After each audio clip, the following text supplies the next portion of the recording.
Sir,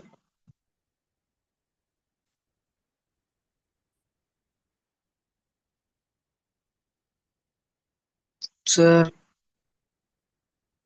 sir,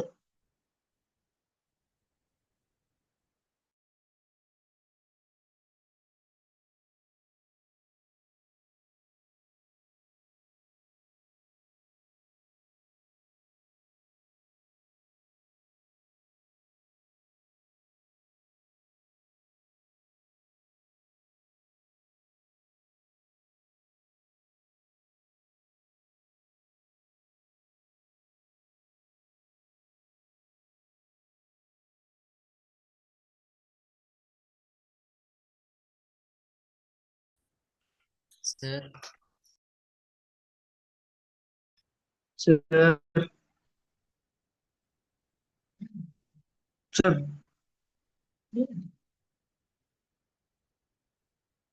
Linoen,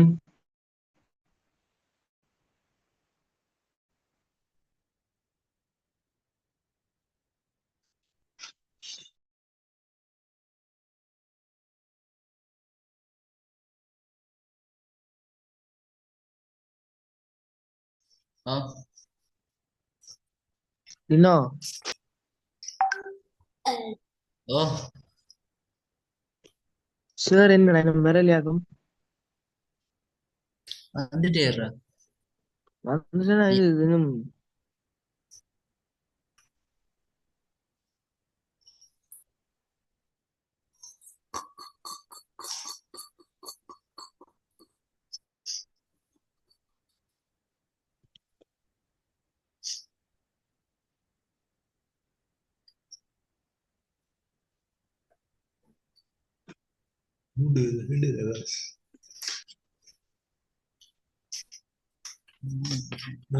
video call பண்ணுவான்.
சரி அப்ப என்னன்னா இதுல மெட்டாக்கள் ஆறு இனோசன் மற்றது வாங்க பவித்ரன் ஓகே மெட்டாக்கள்டா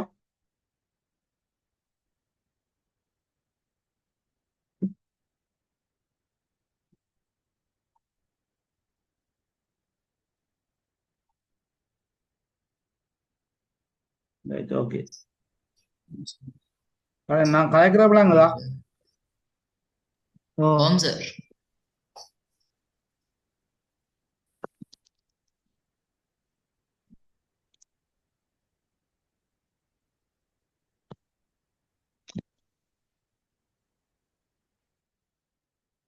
ஓகே நான் கலைக்கிறப்பலாங்களா On sir. ஓகே ரைட் நாங்கள் பார்ப்போமா சரி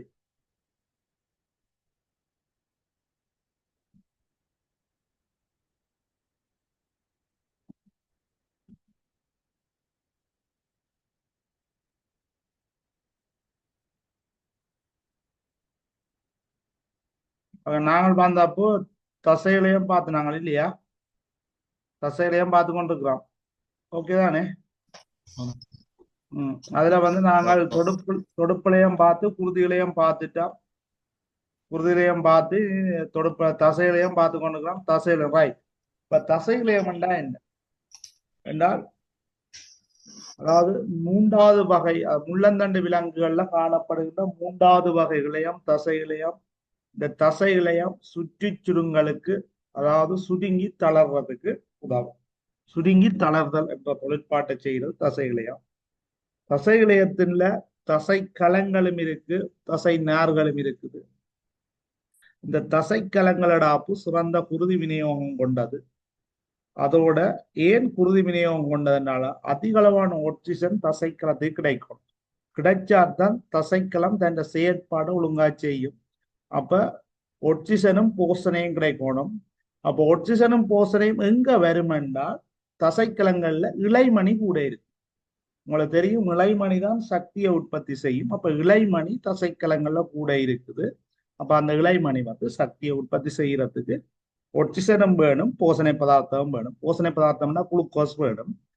அப்ப இது ரெண்டையும் கொண்டு வரதாருன்னா குருதி வேணும். அப்ப குருதி வந்து இந்த இடத்துல அதிக அளவு காணப்படும் தசைகளையத்துல. இப்ப தசைகளையும் என்னவா தொழிற்பாடும்னா இஜைபாக்கம் ஒன்று படிப்பீங்க. பிறகு இஜைபாக்கம் என்னன்னா தூண்டலுக்கு தூண்டற்பேரை காட்டுகின்ற தன்மை.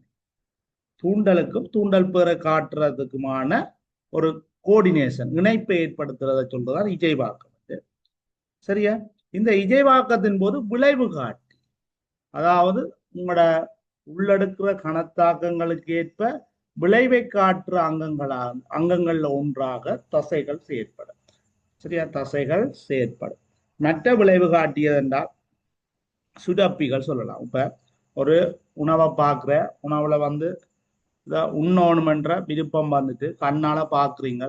கண்ணால பார்க்க கண் தான் என்னென்றால் அந்த உணவை பார்க்குது. அப்ப வாங்கி கண்.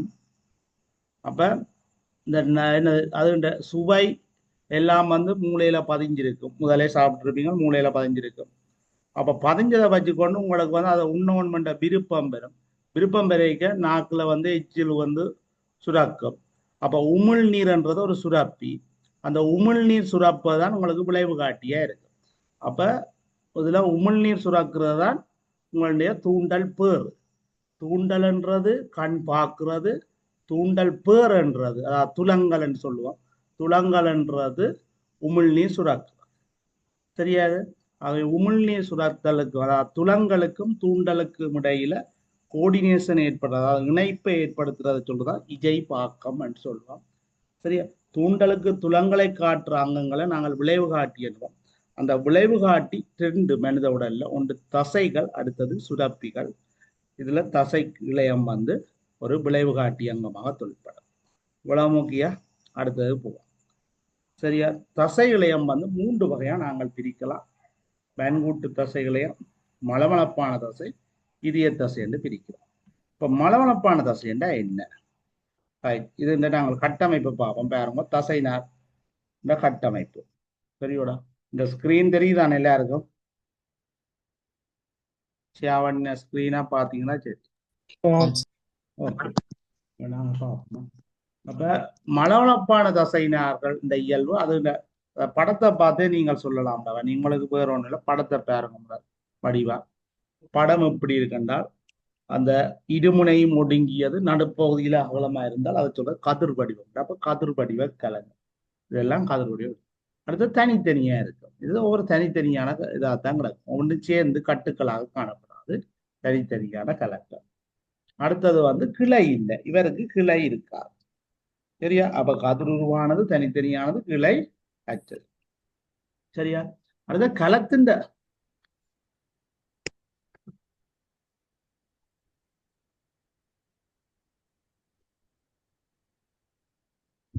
சரியா?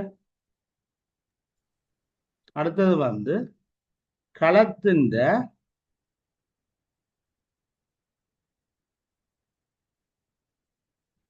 சரியா? அடுத்தது வந்து களத்தின் மத்தியில தனித்த கரு காணப்படும். இக்களங்கள்ல குறுக்கு வரிகள் காணப்படாது. இந்த களங்கள்ல குறுக்கு வரிகள் காணப்படாது. சரியா? இந்த அப்ப மலமளப்பான தசைக்களம் என்னென்னால் கதிர் வடிவானது, தனித்தது, கிளை கொள்ளாதது, களத்தின் மத்தியில் ஒரு கரு காணப்படும். களத்துக்கும் குறுக்கு வரிகள் இல்லை. அப்ப குறுக்கு வரி ஏனென்றா இது குறுக்கு வரி இல்லைன்னு நாங்கள் ஏன் சொல்ல வரோம்னா மற்றதுகளுக்கு குறுக்கு வரி இருக்குது. அப்ப அதை ஒப்பிடைக்க உங்களுக்கு இப்படி ஒரு கேள்வி வரலாம். மலவளப்பான தசையின்றையும் வன்குட்டு தசைக்கும் இடையிலான வேறுபாடு என்றால் வன்குட்டு தசையில குறுக்கு வரி இருக்கு, மலவளப்பான தசை. அப்ப நீங்கள் ஒரு வேறுபாடு எழுதுவீங்க, வன்குட்டு தசையில் குறுக்கு வரி காணப்படும், மலவளப்பான தசையில் குறுக்கு வரி இல்லை.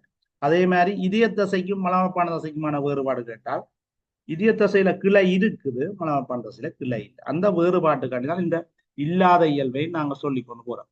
அப்ப கிளை கொள்ளாதது இல்லை. அடுத்த குறுக்கு வரியும் இங்க காணப்படாது. அடுத்த இது விரைவில் களைப்படையாது. இது களைப்படைகிறது கொஞ்சம் நேரம் எடுக்கும். இது களைப்படைகிறது கொஞ்சம் நேரம். அடுத்தது இச்சை என்று இயங்கா, இச்சை என்று இயங்கும். அதாவது உங்களோட கட்டுப்பாட்டுக்குள்ள இது இந்த இயக்கம் இல்லை. இது தானா சுருங்கி தளரும். உடல்ல இருக்கு அதுக்குரிய இசைவாக இருக்கு, அது தானா சுருங்கி தளரும். இது எங்கெங்க காணப்படுது? இந்த மலாமப்பான சிவம் குருதிக்கலங்கள்னு சிவர். நாங்கள் அங்க படிச்சாங்க மேலநிலையம் எங்க காணப்படுனா குருதி மைத்துள குழாய் என்ற சிவர். இது குருதிக்கலன். குருதிக்கலன் நாடி நாளத்துல காணப்படும், நாடி நாளத்துல காணப்படும். சரியா? அடுத்த உணவு கால்வாய் தொகுதியில காணப்படுது. உணவு கால்வாய் தொகுதியில எல்லாமே இப்ப இறப்பை சுருங்கி தளரும். உங்களுக்கு இப்ப பசி ஏற்படைக்க வயிறு வலிக்குது அல்லது வயிறு ஏதாவது என்ன வலிக்குது அல்லது குத்துதா இருந்தால் அந்த வயிறு வலிக்கு காரணம் அந்த இறப்பை சுருங்கி தளரும். அப்ப இறப்பை சுருங்கி தளருது. அப்ப சுருங்கி தளருது என்றால் அங்க தசையிலையும் தான் இருக்கு, அங்க வேற ஒன்று இல்லை.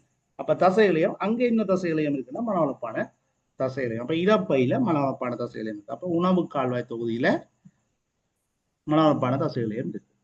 அடுத்தது கருப்பை என்ற சுவர். கருப்பை சுவர்லையும் மனவளப்பான தசையிலையும் இருக்குது. அடுத்த சிறுநீர் பையிலையும் மலர்பான தசையிலையும். அப்ப சிறுநீர் பையும் என்ன செய்யும் என்றால் சிறுநீர் உற்பத்தி தேங்க தேங்க அது விரிவடையும். விரிவடைஞ்சு பிறகு என்ன செய்யும்னா சிறுநீரை வெளியேற்றோம் என்ற ஒரு உணர்வு ஏற்படும். அப்ப அது சுருங்கி தளரும். அப்ப சிறுநீரை வெளியில விடைக்கு அது சுருங்கும். அப்ப இதுவும் மலர்பான. அப்ப சுருங்கி தளர்ற எல்லா இடத்துலையும் மலர்பான செய்யும். அப்ப குருதிக்கலனும் சுருங்கி தளரும். அப்ப குருதி மைத்துள குழாய் சுருங்கும். சரியா? குருதிக்கலன் நாடி நாளங்கள் சுருங்கி தளர்ந்து குருதி மைத்துள குழாய் சுருங்காது. ஓகேயா? அடுத்த உணவுக்கள். அடுத்த கருப்பை என்ற சிவர். கருப்பை என்ற சிவர் குழந்தைய வெளியேற்றிக்க அது சுருங்கும். அப்ப கருப்பை என்ற சிவர்லையும் என்ன இருக்குன்னா மலர்பான செய்யுது. இவ்வளவு ஓகேயா? சார் ஓ சொல்லடா. சார் நோட்ஸ் மாதிரி தருவீங்களோ? நோட்ஸோ? ஓம் சார். தரணும். நோட்ஸ் கேள்வியா போட்டு வரோம். உங்களுக்கு ஒரு டியூட்டோன் அனுப்பி விடுறோம், அதுல எப்படி எழுதி கொள்ளும். சரியா? சரியா? இன்றைக்கு டியூட் அனுப்பி விடுவேனா? அது கேள்வியா இருக்குடாப்பா. சரியே? Okay okay. நீங்க கேள்வி எழுதிட்டு வாங்க, அடுத்த கிளாஸ்ல நான் டிஸ்கஸ் பண்ணி விடுவேன். கேள்விக்கு விட. ஓகேயா? Okay right. ஓகே. அப்ப இது இச்சேன்றி இயங்கவை. ரைட். அடுத்தது பாருங்க வன்கூட்டு தசை. அப்ப பலவப்பான வன்கூட்டு தசை. வன்கூட்டு தசை எங்க என்றால் அநேகமாக என்பு வன்கூட்டோட இணைஞ்ச தசை வன்கூட்டு தசை. வன்கூட்டு என்பு, இப்ப என்புகளோட இணைஞ்ச தசை. இது என்னென்னால் அதாவது முள்ளந்தண்டுள்ள விலங்குகள் அசைவுக்கு விடப்பேச்சுக்கு உதவும். சரியா? இந்த தசை காணப்படுறது கிரேட் 9 படிச்சிருக்கீங்க. இருதலை தசை, முத்தலை தசை. இது கையில இருக்கிற தசை, முன்னால இருக்கிற தசை இருதலை தசை, பின்னால இருக்கிற தசை முத்தலை தசை. இது படிச்சிருக்கு. அடுத்த காலில எலும்பை சுத்தி இருக்கிற தசை காட் தசை. முகத்தில இருக்கிற தசையும் பயன்படுத்துது. அப்ப முகத்திலையும் மண்டியோட எலும்பு இருக்கு, அதுக்கு மேலதான் தசை இருக்குது. அந்த தசையும் இது வன்கூட்டு தசை. அப்ப இருதலை தசை, முத்தலை தசை, காட் தசை, முகத்தசை. ஓகே, எவ்வளவு? ரைட். இப்ப இது இயலும் படத்தை பாருங்க. ரைட். படம் இப்படி இருக்கு. படத்துல எப்படி இருக்குன்னா வன்கூட்டு தசைகளையும் நேர்கள் ஒவ்வொரு நேராத்தான் காணப்படும். இந்த நேர்கள் எப்படி இருக்குன்னா நீண்ட உருளை உருவானது. சரியா? அடுத்த இதுவும் கிளை அற்றது, கிளை இல்ல வன்கூட்டு தசையிலயத்துல. அடுத்தது கருவை பாருங்க, பல கரு காணப்படும். பல கரு காணப்படும். அந்த கருக்கள் எல்லாமே நடுவுல இல்லாம எல்லாமே களத்தின் விளிம்புக்கு தள்ளப்படும். களத்தின் விளிம்புக்கு ஒவ்வொரு களத்திலையும் விளிம்புக்கு தள்ளப்பட்டு காணப்படுறதான் இந்த வன்கூட்டு தசையிலை. அடுத்து அதிகளவான இலைமணி. ஏன் இந்த அதிகளவான இலைமணியில இது இது அதிகமாக சுருங்கி தளரக்கூடிய இலையம். அப்ப அதிகளவான இலைமணியை கொண்டு. சரியா? அடுத்த இது வந்து இச்சை வழி இயங்கும். இதுகின்ற கட்டுப்பாடை மூளை செய்து கொண்டிருக்கு. இந்த வெண்குட்டு தசையின் கட்டுப்பாடு மூளையால கண்ட்ரோல் பண்ணக்கூடியது. இது இச்சை வழி இயங்கும் கலங்கள். இது இச்சை வழி இயங்குற கலம். இச்சை வழி இயங்குனா உங்களோட கட்டுப்பாட்டுக்குள்ள இருக்கிற கலம். நீங்கள் வந்து கையை நீட்டுறதோ அல்லது கையை வந்து வளைக்கிறதோ அல்லது கையை உள்நோக்கி வளைக்கிறதோ வெளிநோக்கி வளைக்கிறதோ இது எல்லாமே உங்களோட கட்டுப்பாட்டுக்கு இருக்குது. ஆகவே இந்த தசைகளையும் எதனா வெண்குட்டு தசைகளையும் உங்களோட கட்டுப்பாட்டுக்குள்ள இருக்கிற இல்லையா. அடுத்த விரைவாக களைப்படையும். இது வந்து விரைவாக களைப்படையும். வெண்குட்டு தசையால தொடர்ச்சியா வேலை செய்ய முடியாது. விரைவாக களைப்படும். மலனப்பாட தசையை விட இது களைப்படைகிறது. சரியா. அடுத்த இதய தசை. இதய தசை என்னன்னா இதய கலங்கள்ல இதய தசைனா இங்க இருக்குன்னு தெரியணும். இதய தசை இதயத்துல தான் இருக்கு. ஓகே. இதுகின்ற படத்தை பாருங்க.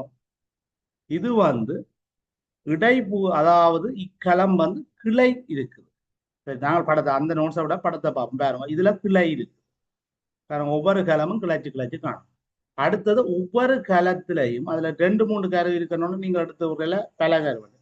ஒவ்வொரு பெரிய களத்துக்குள்ளே ஒரு கரு தான் காணப்படும். சரியா, ஒரு கரு. அப்ப தனித்த கரு மத்தியில காணப்படும். இந்த சுற்றியலுக்கு தள்ளப்பட்டில்லை. இதய தசையில சுற்றியலுக்கு தள்ளப்பட்டில்லை, விளிம்புக்கு தள்ளப்பட்டு கரு காணப்படுறதில்லை. ஆனால் வெண்குட்டு தசையில விளிம்புக்கு தள்ளப்பட்ட கரு காணப்படும். ஓகே. அடுத்த பாருங்க, இதுலயும் குறுக்கு வரிகள் இருக்கு. அப்போ உங்களுக்கு ஒரு கேள்வி வரலாம், வெண்குட்டு தசைக்கும் இதய தசைக்குமான இதய தசையிலும் காணப்படுகின்ற ஒத்த இயல்பு எது என்றால் வரி உண்டு என்றது ஒத்த இயல்பு. ரெண்டுக்குமே வரி இருக்கு. ஆனால் மனப்பான் தசைக்கு வரி இல்லை. அடுத்த இதய தசையும் அடிக்கடி, அதாவது உங்களோட வாழ்நாள் புல்லாக நீங்கள் பிறந்தநாள் பூராகவும் இதய தசை சுருங்கி தளர்ந்து கொண்டே இருக்கும். சரியா, அதால அங்க வந்து அதிக அளவான இலைமணி இருக்கு. அடுத்த ஒருபோதும் களைப்படையாது. உங்களோட வாழ்நாள் பூராகவே சுருங்கி தளர்ந்து கொண்டே இருக்கணும். அப்ப களைப்படையாது. இது இதயம்ன்றது களைப்படையாது. அது களைப்படைஞ்சு இருந்துச்சுன்னா ஆள் இல்லை. அப்போ ஒருபோதும் களைப்படையாது. அடுத்த சந்தத்துக்குரிய அசைவை தான் காட்டும். இது லப் டப் என்று சந்தத்துக்குரிய, இவ்வளவு நேரம் லப் இவ்வளவு நேரம் டப் என்று மாறி மாறி சந்தத்துக்குரிய ஒரு அசைவைத்தான் காட்டி கொண்டிருக்கும். சரியா. அடுத்தது இச்சை. இது இந்த குடிப்பை வந்து நீங்கள் வந்து கண்ட்ரோல் பண்ண முடியாது. இச்சையின்றி இயங்கும். அடுத்தது வந்து இதுல ஒரு பாயிண்ட் இல்ல, இடை புகுந்த தட்டு காணப்படும். அந்த படத்துல குறிச்சுக்கலாம், இடை புகுந்த தட்டு. இதுல மட்டும்தான் விசேடமாக இடை புகுந்த தட்டு. இதய தசையில் இருக்கிற விசேட இயல்பு என்றால் ஒருபோதும் களைப்படையாது. அடுத்தது வந்து இது கிளைத்து காணப்படும். மற்றது இடை புகுந்த தட்டு காணப்படும். இந்த மூன்றும் இதய தசைக்குரிய விசேட இயல்பு. என்னென்ன? இடை புகுந்த தட்டு, அடுத்தது ஒருபோதும் களைப்படையாது, மற்றது கிளை கொண்டது. சரியோடா. இந்த தசையிலையும் அடுத்தது நாங்கள் கடைசி இளையத்துக்கு போவோம், நரம்பிளையம். நரம்பிளையம் என்ன செய்யுதுண்டா கணத்தாக்கத்தை கடத்து. நீங்கள் என்னென்ன கணத்தாக்கம், அதாவது என்ன வாங்கியினூடாக என்னத்தை பெற்றுக்கொள்றீங்களோ அது எல்லாம் விளைவை காட்டுறதுக்காக கடத்த வேண்டிய அமைப்பு கொண்டு வந்து நரம்பிளையம். நீங்கள் கண்ணால பார்க்கலாம், மூக்கால சுவாசிக்கலாம், மூக்கால மனத்தை நுகரலாம், நாக்கால வந்து சுவையை அறியலாம், காதால ஒளிய கேட்கலாம். அது எல்லாம் நீங்கள் உணர வேணுமாக இருந்தால் அது வந்து நரம்பு தொகுதியினூடாகத்தான் கடத்தப்பட்டு விளைவு காட்டி சென்று நீங்கள் விளைவை காட்ட வேண்டும். நரம்பு தொகுதி வேலை செய்யாட்டி அந்த இடத்துல அந்த நீங்கள் வாங்கியால வாங்குற ஒரு செயல் உங்களுக்கு விளைவாக காட்ட முடியாது. சரியா. அப்ப நரம்பிளையம் உங்களுக்கு செயற்படும். நரம்பிளையத்தின் கட்டமைப்பலகு நரம்புக்கள். இப்போ மூளையெல்லாம் ஒரு பெரிய நரம்பு களத்தின் திரட்சி, நரம்பிளையத்தின் திரட்சி. அதுல பல பில்லியன் கணக்கான நரம்பு களங்கள் சிக்கலடைந்து காணப்படும் மூளையில். சரியா. அப்ப இது என்ன முறையில கடத்துதுன்னா ஒரு எலக்ட்ரிக் கெமிக்கல் முறையில தான் கடத்தப்படுது. அதாவது எலக்ட்ரோ கெமிக்கல் என்றால் மின் ரசாயன முறையில தான் இது வந்து என்னது நரம்பிளையம் வந்து கணத்தாக்கத்தை கடத்தி கொண்டிருக்கிறது. ஒரு கிட்டத்தட்ட மில்லி வோல்ட் அளவும் உங்களுக்கு வந்து ஒவ்வொரு கணத்தாக்கவும் வர வர உங்களுக்கு ஒரு மில்லி வோல்ட் அளவு வோல்டேஜ் உங்களோட நரம்பு கலங்கள்ல பிறப்பிக்கப்பட்டு கொண்டே இருக்கு. சரியா. அப்ப மின் முறையில தான் இது கணத்தாக்கங்களை என்ன செய்யுது, நரம்பு களம் கடத்துது. சரியா. ரைட். நரம்பு களத்தின கட்டமைப்பு இதுதான். சரியா. நடுவுல என்ன இருக்குன்னா நரம்பு கலவுடல். கலவுடலை சுத்தி சிறிய சிறிய முளைகள் காணப்படுது. இந்த சிறிய முளைகளை உட்காவு நரம்பு முளைகள் சொல்லுவோம். சிறிய அது பல காணப்படும், சிறியதாக காணப்படும். அடுத்த நீண்டதா ஒன்று காணப்படும், வெளிக்காவு நரம்பு முளை. நீண்டதாக நீண்டது அந்த வெளிக்காவு நரம்பு முளைக்கு மேல ஒரு கவசம் ஒன்று காணப்படுது. இது மயலின் கவசம். வெளிக்காவு நரம்பு முளைக்கு மேல ஒரு கவசம் ஒன்று காணப்படுது. இது மயலின் கவசம். இந்த மயலின் கவசம் வந்து தொடர்ச்சியா இல்லாம இடைவெளி விட்டு விட்டு தான் காணப்படும். இந்த விட்டு காணப்படுற இந்த இடைவெளியை சொல்ற இரண்வியரின் கணு. அப்ப வெளிக்காவு நரம்பு முளையில மயலின் கவசம் காணப்படுது. இது தொடர்ச்சியா இல்லாம விட்டு விட்டு காணப்படும். இந்த விட்டு காணப்படுற இடைவெளியை சொல்ல இரண்வியரின் கணுன்னு சொல்லுவோம். ஓகே, இரண்வியரின் கணு. அடுத்த இந்த கல உடலில் உங்களுக்கு ஒரு பெரிய கரு ஒன்று காணப்படும். கருவை தவிர வேற அகமுதலுறு சிறுவலை, அகமுதலுறு சிறுவலை. அடுத்த லைசோசைம். லைசோசோம் என்றது நீங்கள் முதல் கேள்விப்படையில் இப்ப கேள்விப்படுங்க. லைசோசோம் என்றது ஒரு புன்னங்கம், மென்சவற்ற ஒரு புன்னங்கம் லைசோசோம். சரியா? முதல் ரைபோசம் கேட்ட நீங்கள். ரைபோசம் வந்து புரத தொகுப்பு. அதை 10ல் படிச்சிருப்பீங்க. ரைபோசம் செய்யற தொழில் புரத தொகுப்பு. ஆனா இந்த நரம்பு காலத்துல காணப்படுற புன்னங்கம் லைசோசோம். லைசோசோம் லைசோசோம் என்ன செய்யும் என்றால் நஞ்ச உடல்ல சேர்ற கலங்கள்ல சேர்ற நஞ்ச வந்து நீக்கிறது. நஞ்ச நீக்கிறது தான் லைசோசோம் என்ற தொழில். இதுல வந்தபடியா அது இந்த தொழில் சொல்றேன். சரியா? இதுல இருக்கு 2வது வாசிக்கீங்களா தெரியும் புத்தகத்துல. கல உடலில் கரு, இலைமணி, லைசோசோம், கொள்கை உடல, அகமுதல் சிறுவலை காணப்படும். இந்த லைசோசோம் என்னன்னு தெரியாம இருக்கக்கூடாது. மென்சா பெற்ற ஒரு புன்னங்கம். இது நச்சு நீக்கல்ல இது வந்து என்ன செய்யும், உதவி புரியும். ஓகேயா? ரைட்.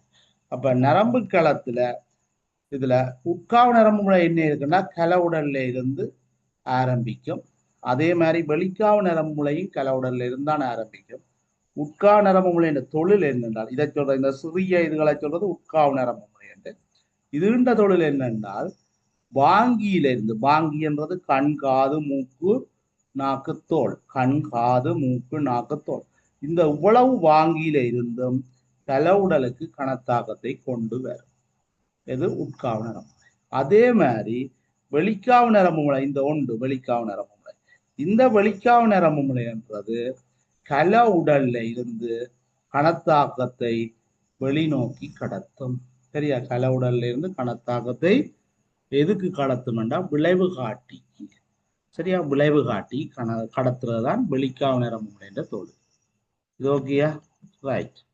அடுத்தது வந்து சரியா நரம்பு களத்தின் தொழிலை பாருங்க, கணத்தாக்கத்தை கடத்த. சரியா? இந்த தொழிலுக்கேற்ப நாங்கள் நரம்பு களத்தை 3ஆ பிரிக்கிறோம். இதுல 3ஆ பிரிக்கிறோம். எதுக்கேற்ப? தொழிலுக்கேற்ப.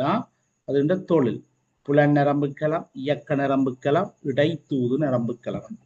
அதுல பாருங்க, புலன் நரம்புக்களத்தை என்னன்னு போட்டுக்கான்? உட்காவு நரம்புக்களம். இயக்க நரம்புக்களத்தை எதன்னு போட்டுக்கான்? வெளிக்காவு நரம்புக்களம். இந்த பாருங்க, இந்த படத்தையும் பாருங்க, 3டையும்.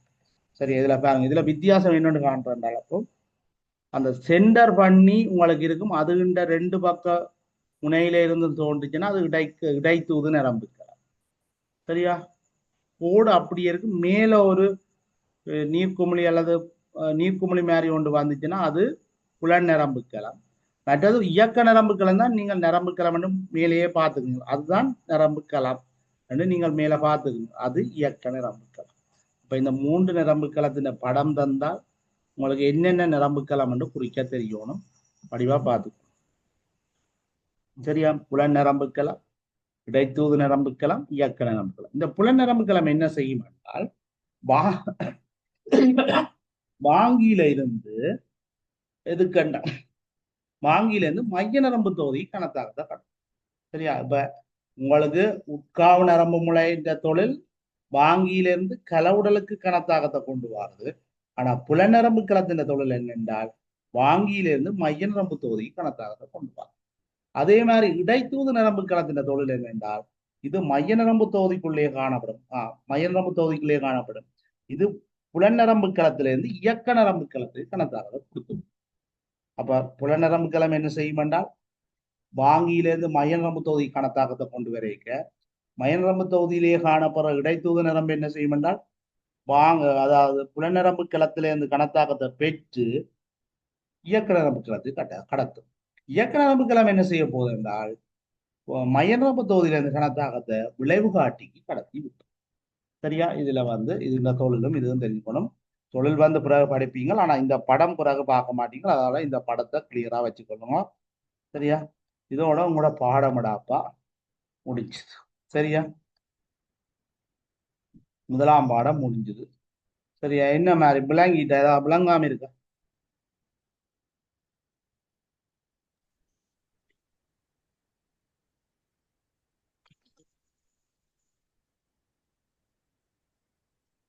அதை சொல்லுங்களேன்.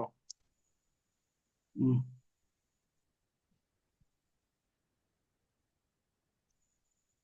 டினோயன், பவித்ரன், ஓம் சார். சார் என்ன மாதிரிடா? ஓகேயா பாடம்? ஆ ஓகேயா? Right, okay. அப்ப இந்த பாடம் முடிஞ்சது. நான் ஒரு கேள்வி இதுல ரைட் இந்த கேள்வியையும் பார்த்துக்கொண்டு அங்கே போவோம். ரைட், இந்த தாவரங்களையும் படிப்பிக்கல நான், ஆனா கேள்வி கிடக்கு. பின்வருவற்றில் உயிரற்ற கலம் எதென்று கிடக்கு. அப்ப பின்வருவற்றில் உயிரற்ற கலம் எது என்றால் தாவர களத்துல உயிர் உள்ள கலம். ரைட், நாங்கள் அந்த நோட்ஸை பார்த்துக்கொண்டு இங்க அளவு பார்ப்போம். பின்வருவற்ற உயிரற்ற கலம் எது. ரைட், இந்த சமரிய பார்ப்போம். புடைக்கலவளையமா? ரைட், பாரத் இந்த சமரிய பார்ப்போம். ரைட், தாவர இலையமையா நாங்கள் ரெண்டா பிரிக்கலாம். ஒன்று பிரியிலையம், அடுத்தது நிலையிலையம். ஓகே, பிரியிலையம்னா தொடர்ச்சியாக பிரியக்கூடிய கலம். அப்ப பிரியக்கூடிய கலம்னா அது மூன்றுமே உயிருள்ள கலம். அப்ப அதுக்குள்ள போய் நீங்கள் உயிரற்ற கலத்தை தேடக்கூடாது. பிரியிலையம்னா தொடர்ச்சியா பிரியும், பிரிஞ்சால் அது எல்லாமே உயிருள்ள கலம். அப்ப அதுக்குள்ள போய் நீங்கள் இதை போய் உயிரற்ற கலம் எதன்று தேடாயிலாம். அப்ப நிலையிலையத்துக்குள்ளதான் என்னன்னா, நிலையிலையம் என்னென்றால் அது ஒரு தொழிலுக்கண்டு வியத்தம் அடைந்துதான் பிரிகை அடையாது. அப்ப அந்த இளையத்துக்குள்ளதான் உயிர் உள்ளதும் இருக்கலாம், உயிரற்றதும் இருக்கலாம். ஏன்னா பிரிகை அடையாத இளையம் தொழிலுக்கண்டு வியத்தம் அடைந்து அதுக்குள்ளதான் நீங்கள் தேடணும். அப்ப உச்சி பிரியிலையுமோ பக்க பிரியிலையுமோ இடைப்பூந்த பிரியிலையுமோ உங்களுக்கு உயிரற்றதா இருக்காது. சரியா? ரைட், இந்த நிலையிலையத்தை நாங்க ரெண்டா பிரிக்கிறோம். எளிய நிலையிலையும் சிக்கலான நிலையிலையும். எளிய நிலையிலையம்னா ஒரு வகை கலங்களால ஆன வியத்தமடைந்த பிரிகை அடையாத இளையம் எளிய நிலையம். ஒரே வகையான கலங்களாலான வியத்தமடைந்த பிரிகை அடையாத இளையம் எளிய நிலையம். சிக்கலான நிலையிலையம் என்றால் அது ஒன்றுக்கு மேற்பட்ட இரண்டு அல்லது இரண்டுக்கு மேற்பட்ட கலங்களை கொண்ட வியத்தமடைந்த பிரிகை அடையாத இளையம் சிக்கலான நிலையிலையம். இதுல எளிய நிலையிலயத்துல புடைக்கலவிலையம், ஒட்டுக்கலவிலையம், வெள்ளருக்கலவிலையம், 3 கலவிலையம் இருக்குது. இதுல புடைக்கலவிலையும் ஒட்டுக்கலவிலையும் ரெண்டுமே உயிர் உள்ளது. அதுல எங்கேயும் உயிரற்றது இல்லை. ஆனா வெள்ளருக்கலவிலையம் உயிர் அற்றது. சரியா? வெள்ளருக்கலவிலையத்துல 2 பிரிவு இருக்குது. ஒன்று நேர், அடுத்தது கற்கலங்கள். நேர்கலங்கள், கற்கலங்கள். இதுல நேர்கலங்களும் உயிரற்றது, கற்கலங்களும் உயிரற்றது. அடுத்த கால் உரியமண்டு 2 இருக்கு சிக்கலானதுல. காலில 4 வகையான கட்டமைப்பு இருக்கு. ஒன்று கால் நேர், குழல் போலி, கால் புடைக்கலவிலையம், அடுத்தது கால் புடைக்கலவிலையம், கால் நேர், குழல் போலி, மற்றது கால்கலன். கால்கலன், குழல் போலி, கால் நேர், கால் புடைக்கலவிலையம். இந்த கால் புடைக்கலவிலையம் என்று வார இந்த களம் மட்டும்தான் உயிர் உள்ளது, மற்ற 3ம் உயிரற்ற. அதே மாதிரி உரியத்துல 4 வகையானது இருக்கு. ஒன்று உரிய நெய்யரி குழாய் அல்லது நெய்யரி குழாய் மூலகம், அடுத்தது தோழமைக்கலாம் 2வது, அடுத்தது தோழமைக்கலாம், அடுத்த உரிய நேர், உரிய புடைக்கலம். இந்த 4ம் இருக்கு. என்னென்ன? உரிய நேர், உரிய புடைக்கலவிலையம், தோழமைக்கலாம், மற்றது உரிய நேர், உரிய புடைக்கலாம், தோழமைக்கலாம், மற்றது நெய்யரி குழாய் மூலகம். 4 வகை இருக்கு. இதுல உரிய நேர் மட்டும்தான் உயிரற்றது, மற்ற 3மே உயிர் உள்ளது. சரியா? உரிய நேர் மட்டும்தான் உயிரற்றது. அப்போ உங்களோட கேள்வியை பாருங்கடா. அப்ப இனி கேள்வி கூட சொல்லுவான், பின்வருவற்றில் எது உயிரற்ற கலம் சொல்லுங்க. அப்போ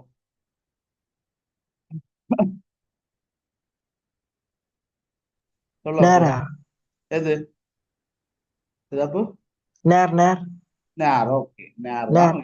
ஓகே, நேர் தான் உயிரற்றது, மற்ற எல்லாம் உயிர் உள்ளது. Okay, right. அடுத்தது அடுத்தது விளங்கப்படுத்திட்டு உங்களுக்கு பின்வருவற்றில் சிக்கலான நிலையம் எது? சிக்கலான நிலையம் உங்களுக்கு சொல்லியாச்சு. எது? காலையும் முடியாலையும். ரைட். காலிலையும் முடியலையும் தான் சிக்கலான இலையம். அப்ப மற்ற மூன்றுமே என்னது எளிய நிலை இலையங்கள். இது சிக்கலான இலையம். ரைட். ஓகே.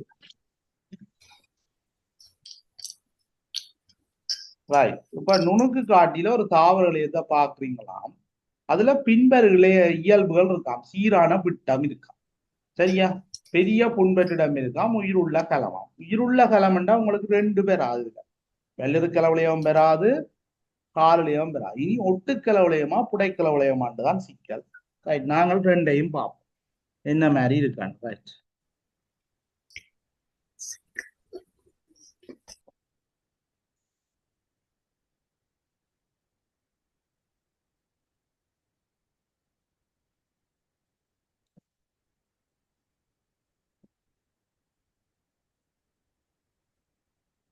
ரைட். இப்ப புடைக்கலவளையத்தை பாருங்க.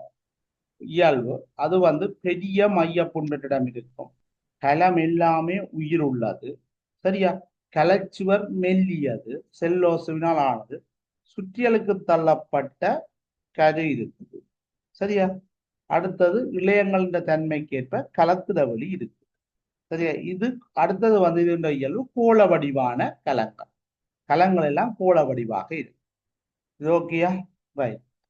அடுத்தத பாருங்க. ஒட்டுக்கலவளையத்தின் இயல்புல உயிருள்ள கலங்கள், இதுவும் உயிருள்ளதான். கலத்தினும் புளியவுறு கரு புண்பற்றிடம் இருக்கு. பொதுவாக நீண்ட கலம், குறுக்குவெட்டு முகத்தோடு அறுகோண வடிவம். அடுத்தது கலச்சுவரின் முனைகள், இதான் விசேட இயல்பு. கலச்சுவரின் முனைகள் செல்லோசினால் தடிப்படைந்து சீரற்ற முறையில தடிப்படைந்து காணப்படும். சரி. அடுத்தது கலத்திரவழி கொண்டதாகவோ அற்றதாக காணப்படும். இதுதான் உங்களோட இயல்பு. இந்த இயல்புக்கு ஏற்ப அந்த கேள்வியை பாருங்க.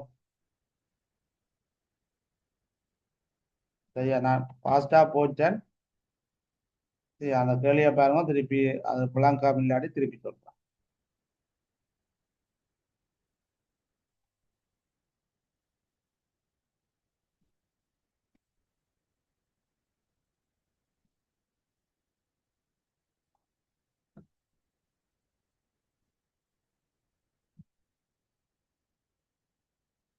ரைட். இனி இதுக்கு விடைய சொல்லுங்க.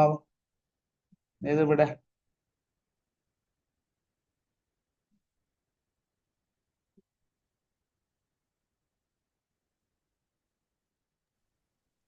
சார் வெள்ளெருக்கலவளையம். பல்லிருக்கலவளையம் வேற உயிரற்றது. அப்போ வேற ஒரு விட வருது. என்னடா? ஒட்டுக்கலவளையம். ஒட்டுக்கலவளையம். பாரன். ரைட். திருப்பி அதை பார்ப்போம் நாங்க. சரியா? ரைட்.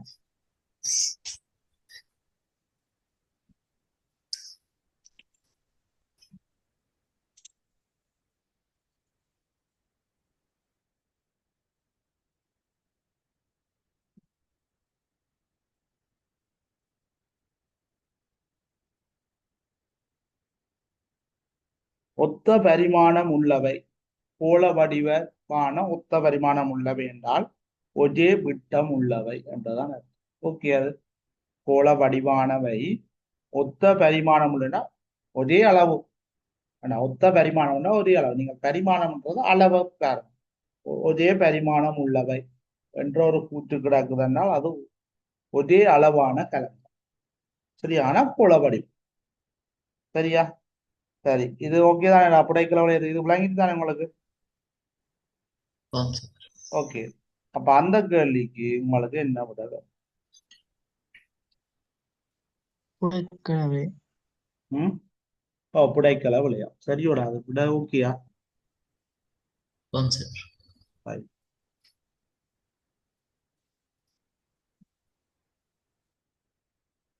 பாருங்க. அடுத்தது வெண்குட்டு தசையானது. வெண்குட்டு தசை என்ன வடிவம்? ரைட். சொல்லுங்க. அவங்க விட மெட்டாக சொல்லுங்கடாப்பா.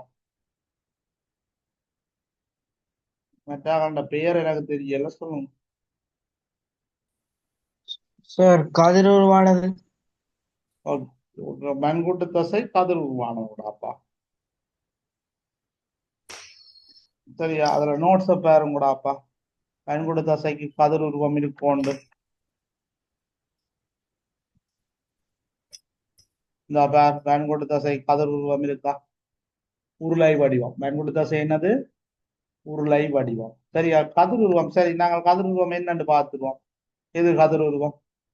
மலமளப்பான தசை. மலமளப்பு சார், மலமளப்பு மாதிரி. மலமளப்பான தசை தான் கதிர் உருவம். அப்ப இது கதிர் உருவம் இல்லை. ஓகேயா? ரைட்.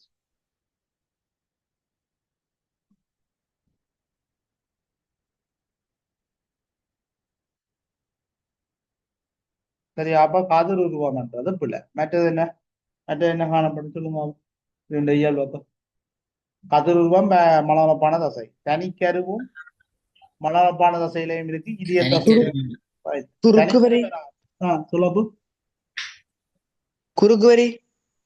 குறுக்கு வரிகளை கொண்டது என்றதான் வன்கூட்டு தசையின் இயல். சரியா? ஒருபோதும் கலைப்படையான்றது இதய தசை. இதுலயே புரிஞ்சு கொள்ளுங்க புத்தகம் இருந்தா. கதிருருவானது மலமளப்பான தசை.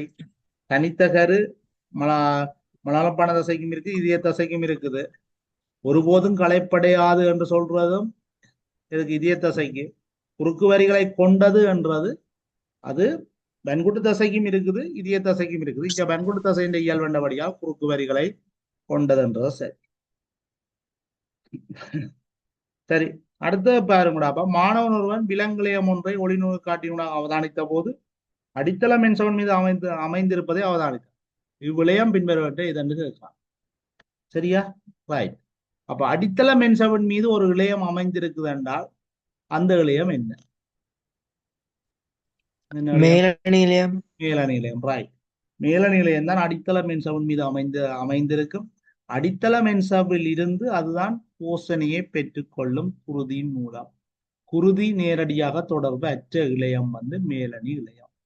சரியா? தொடுப்பிலையத்துக்கு குருதி விநியோகம் இருக்குது. அது குருதிக்கலங்கள் நேரடியாக போசனையை கொடுத்துக்கொள்ளும்.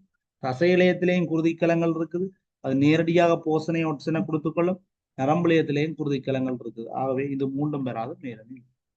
ரைட். அடுத்தது பாருங்க. பின்வரும் இதய தசை தொடர்பான சரியான கூறு. இதய தசைக்கு என்ன? ரைட். இல்ல சொல்லுங்க அமைது.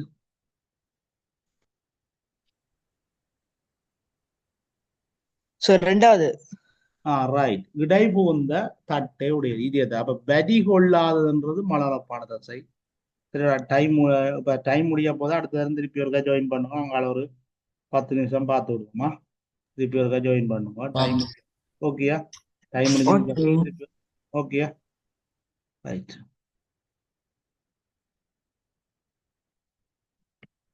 சரி, நாங்கள் பார்த்து கொண்டு போய் நின்றாச்சு.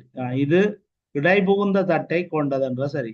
இப்ப வரி கொள்ளாதன்றது என்னென்றால் மலமளப்பான தசை தான் பெறும், வேற ஒன்றும் பெறாது. நீண்ட உருளை உருவானது வன்கூட்டு தசை. பல்கரு கொண்டதும் வன்கூட்டு தசை. பல்கரு கொண்டதும் வன்கூட்டு தசை.